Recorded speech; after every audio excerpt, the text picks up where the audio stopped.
فکر کنم مریض اورژانسی داریم. آره بریم. زینب چی شد؟ نمیدونم خانده داشت میگفت قفسه سینم درد میکنه و بعدش یهو بیهوش شد. سائم کجاست؟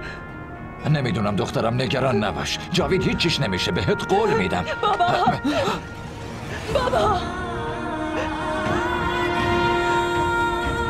کمکش بله الان زنگ میزنم. عزیزم ویدا بیا مادر. مامان چی نمیشه دخترم، چی نمیشه دخترم. ویدا دخترم هیچیش نمیشه.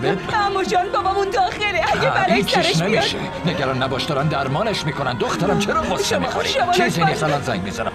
بله دکتر سلام. بله آره جاوید یه چیزی شده، نمیدونم، احتمالاً شاید حمله قلبی باشه. بله من بیمارستانم. لطفاً شما زود بیاین، من منتظرتونم. ممنونم. چرا دکتر نمیاد؟ چرا هیچ کس نیست؟ دارن میبیننش، بردنش داخل. لطفاً آروم باش، چیزی نیست.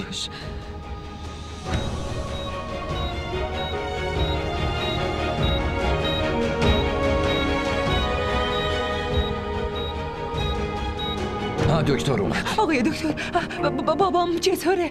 بابای من خوب میشه مگه نه؟ اون بابای منه. ایشون حمله قلبی رو گذروندن. آقای دکتر اگه حمله قلبی داشته چرا تو اتاق عمل نمیبرینش؟ چرا تو این اتاق؟ حق با شماست. اول باید ACG بشن، بعدش میبرنشون اتاق عمل. نگران نباشید، همه چی درست میشه. آقای دکتر شما بابامو نجات میدین مگه نه؟ ببینید بهتره که شما دعا کنید، ایشالله اتفاقی نمیافته. مرخص میشم.